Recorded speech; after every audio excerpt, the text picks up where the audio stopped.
piercing the veil. Piercing the veil. Now,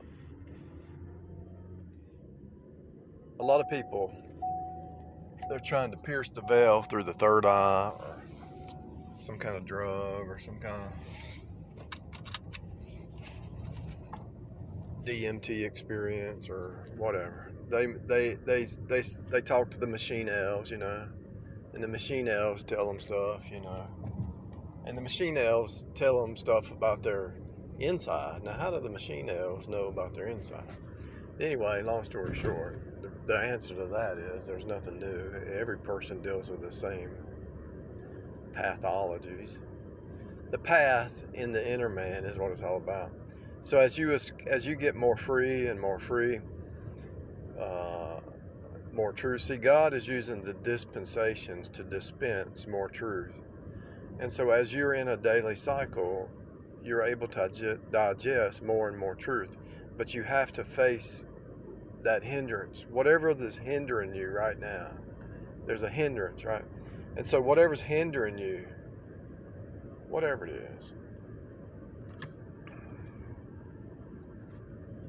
bitterness, greed, lust, anger, wrath, unforgiveness,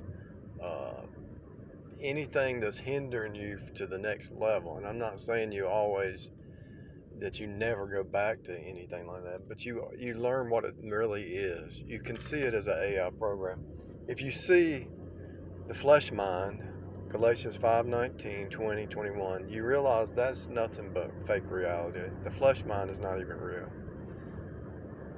The spirit mind, Galatians 5:22, love, joy, peace, goodness, meekness, temperance, faith.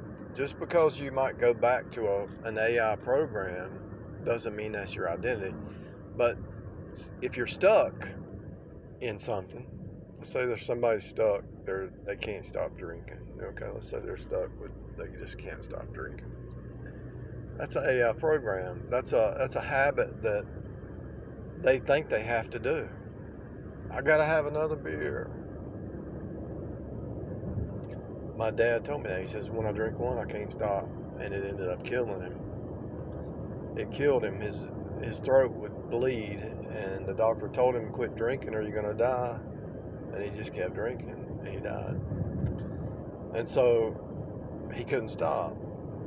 He didn't have the power to stop. The only power that's going to give you the power to stop any bad habit is the Holy Spirit, Christ in you, and the truth. This is my point. You've got to renew your mind with truth, reality.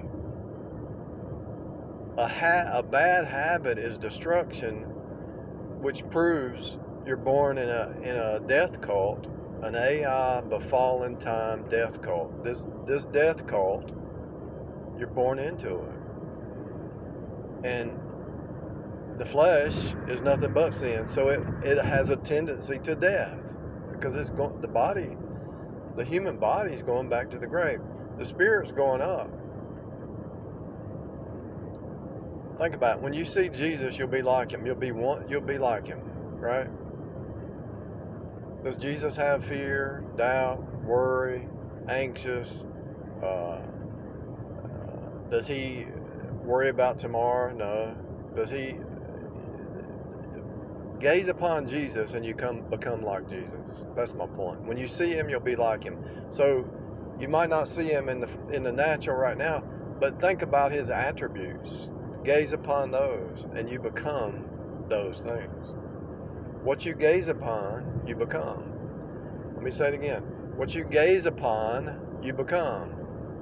What you think on, as a man thinketh, so is he. What you think upon, you become. One of the reasons I do the audios, it's actually to help other people, but it's actually to reinforce in my own mind.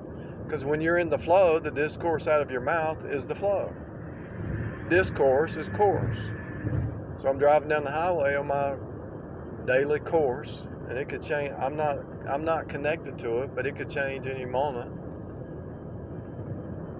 But right now I have a course. I have a circuit that I follow. And so the discourse out of your mouth is another example of a course.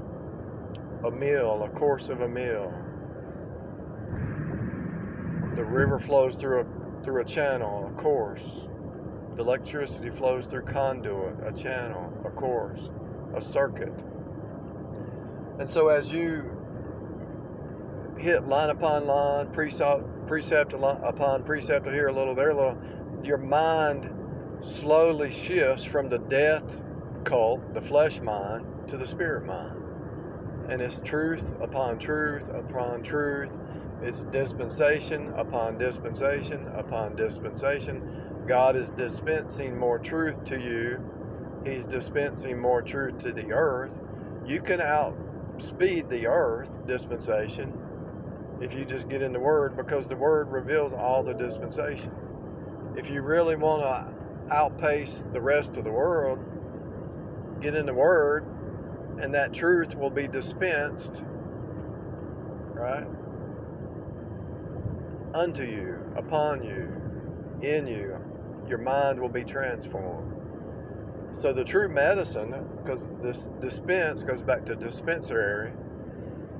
You go, in the military, you go to the dispensary to get some medicine. But the true dispensary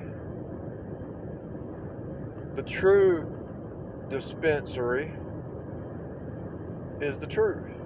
So when you dispense to yourself more truth, open the Word, meditate on the Word, chew the cud of the Word, take the truth that's right in front of you and turn it over. The objects are all objects are object lessons.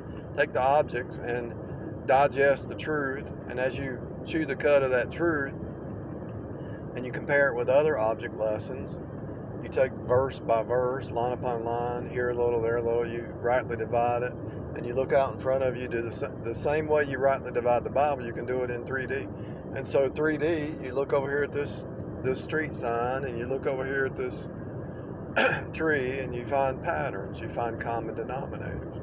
And so as you dispense more truth to yourself by chewing the cud of the object lessons right in front of you, or the Bible, both are the same, because you're in a Bible, you're in the Word, you're in a story. And the biggest thing that I'm trying to get across people, you don't need a third eye. The story is right in front of you. It's already been written. You already know what's going to happen, because it's the same story playing out every day. So what's going to happen tomorrow? Same thing's happening today. The only difference is, have you grown or you got worse? Are you spiraling down to the death cult, or are you spiraling up into truth? It's painful. Promise you. It's painful to change. It's really a process. It's really, really painful to leave the death cult. And you say, well, what do you mean? The AI flesh mind, the habits, the old ways of being, the old ways of thinking, the old ways of talking, the old music you used to listen to. It's painful to cut out the cancer, but you get healed. It's painful to cut out some foolish YouTube or Instagram channel that's just foolishness, wasted time. It doesn't improve anything. It's painful to cut that foolishness out because you got used to it, but it's healthy on the other side. Dr. Law cuts you. Dr. Grace heals you, cuts you back in. You're being cut, stuff's being cut out, but stuff's being cut back in as well. Cleave, the Janus words mean the opposite, but they're the same word. Like cleave means to cut, but cleave also means to glue. So you're being cut and turned and glued back in. Certain things are being cut out and certain things are being cut in. And the process is a turning machine. So when you're in conversation with somebody, I was talking about this the other day, I think we were talking about. When you're in communion or conversation with somebody, it pushes you higher. Why? Because conversation is converse. C-O-N is together. Verse is turn. So you're pushing out the baby. It's actually the same word as intercourse. It's the same word. So the man and the woman have intercourse and make a baby. So when you're in communication with somebody, you're having an intercourse of conversation. That's Look it up. I'm telling you the truth. And so what happens? That conversation births in new ideas, new concepts, new way of thinking. It creates a baby. It bursts in a baby. This is why it's important to be careful who you talk to. Because when you're in conversation with a demon, a devil, a narcissist, psychopath, what are they birthing? Copies of themselves, trying to birth it into you. But when you're in conversation with somebody with some truth, or you're in conversation with somebody that's moving towards the truth, you're birthing in something healthy. You're birthing in a baby that's healthy. Why would you want to birth a baby that's unhealthy? Your conversation is intercourse. Look it up. Just type in intercourse etymology. It means to have a conversation. Converse. And so when you're in conversation with the saints, you're birthing in a good copy. You're birthing in a good reproduction. When you're in conversation with the ain'ts, you're birthing in a bad copy. When you're in conversation with a narcissist, you're birthing in negative, the antichrist mind instead of the mind of Christ. The music you listen to is conversation. What you gaze upon, what you think upon, everything's conversation. You're birthing in what you hang around, the artwork that you look at. If you like twisted art, you got to check yourself. Or if you like art that's nice and it's a different. Everything is one or the other, and what you converse with is what you become. What you gaze upon is what births in your inner man.